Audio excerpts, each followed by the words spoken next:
Where would you rank the Vols, and where are they ranked by some of our SEC media brethren?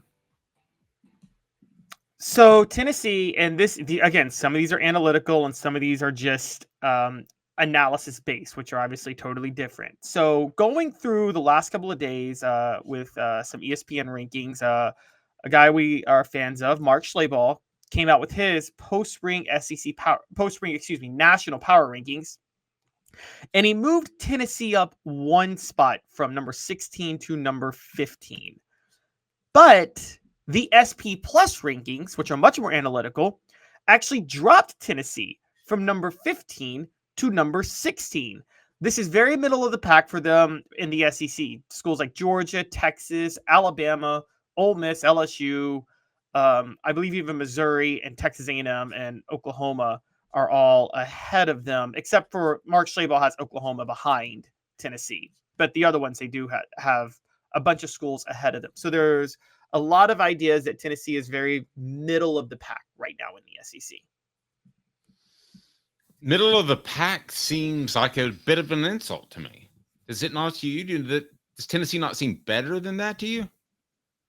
Yes, the SP Plus rankings, to be fair, they can't factor in certain things analytically. So what the SP Plus rankings do, they factor in recent production, they factor in recent recruiting, and they factor in returning talent. Now, here's the flaw. On the surface, Tennessee does not seem to have a lot of returning talent if you base talent and weight it by position, because obviously Tennessee lost their quarterback. So sure. They are 108th in overall returning talent, 101st on offense. They're also 111th on defense because they lost their entire secondary. So you could say, okay, they lost their entire secondary, they lost their quarterback.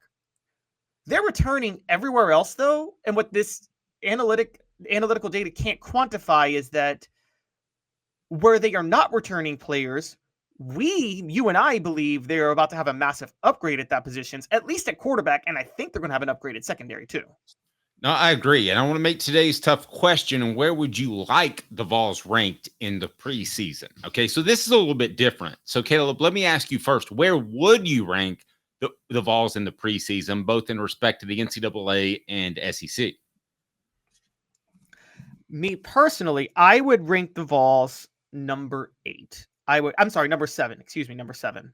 I would put them ahead of Notre Dame, Missouri, Florida State, Texas A&M, Clemson, Oklahoma, and Ole Miss and Penn State.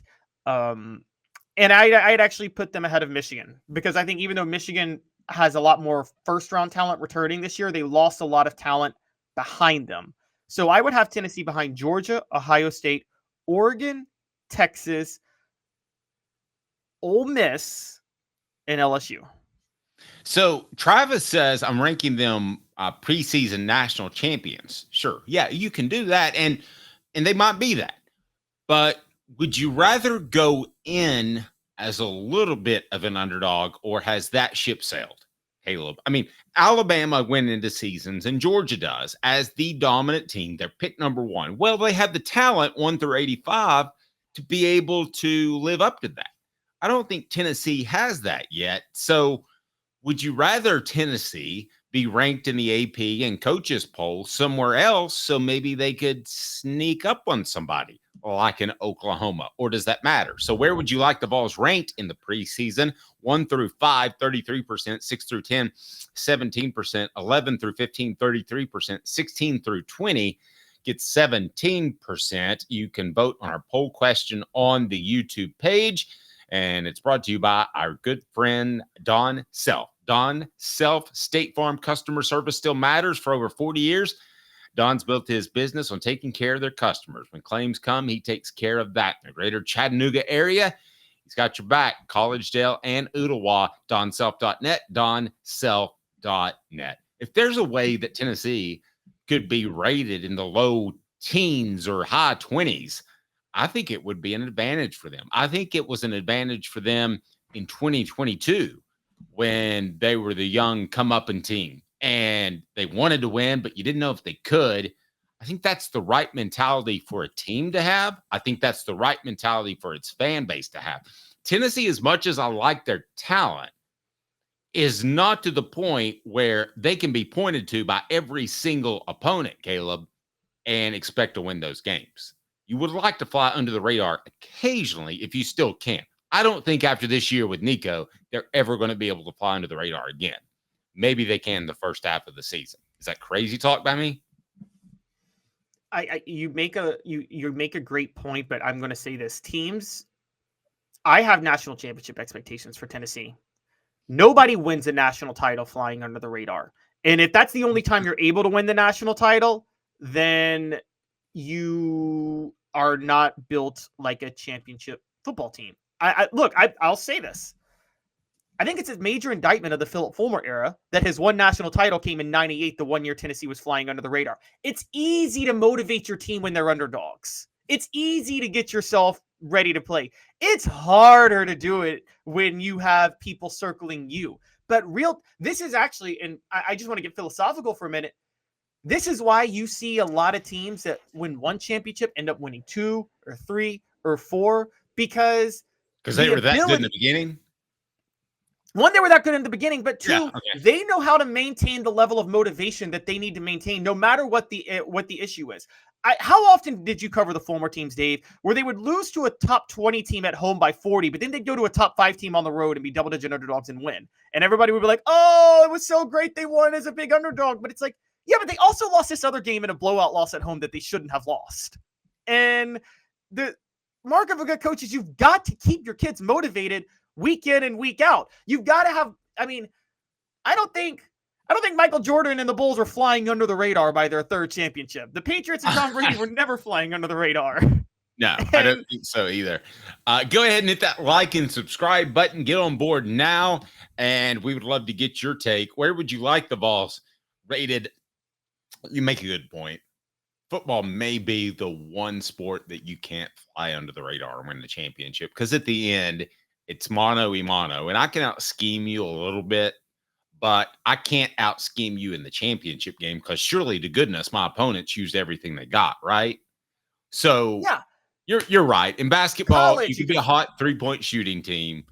In the NFL, you can, I see what you're saying, but in college, in the NFL, yeah, you can get hot in the NFL, but you can't really overcome a strong 85-man roster in college. No, college is such a marathon more than it is. Like, the NFL is kind of a sprint. If you think about it, the NFL is and I say this with the way the NFL playoffs work. It's almost like you have a 20-mile marathon, and then the last 6 miles, no matter where everybody was started, where everybody is, everybody that like qualifies starts the final 6 miles in the same spot, because there's so much parity in the NFL. That's why a lot of people say Eli Manning's the most clutch quarterback ever, because of those 2 Super Bowls. And I'm thinking, yeah, but he also got red hot and flew under the radar. What did he actually do when there were expectations on him? Nothing. By the way, that was a David Tyree catch, not an Eli Manning throw. That throw was into quadruple coverage. He gets no credit for that. I'm just telling you. But the pass to Mario Manningham in his 2nd Super Bowl is one of the most impressive throws I've ever seen. But the escape on my play that I was referring to, I'll give him credit for the escape, but that's David Tyree catching the ball against his helmet. That's not how they practiced it all week. I can guarantee you that. I want to remind you. Yes, go ahead. Sorry. No, go ahead. Yeah, so just bringing it back to Tennessee, everybody loves to be the underdog with the chip on their shoulder, but in my opinion, wanting to be that is a loser's mentality. I've always believed that, because if you want to be flying under the radar, that means you're scared of the of teams circling you.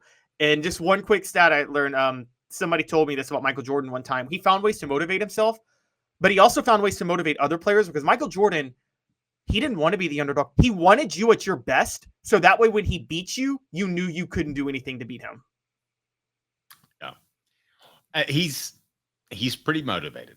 I don't know that you're going to quite get that. I do think you're going to get a Josh Heupel that his teams are motivated. I thought they fell short last year of what they could have been, but it wasn't because of motivation. It wasn't because of playing hard. Did you think?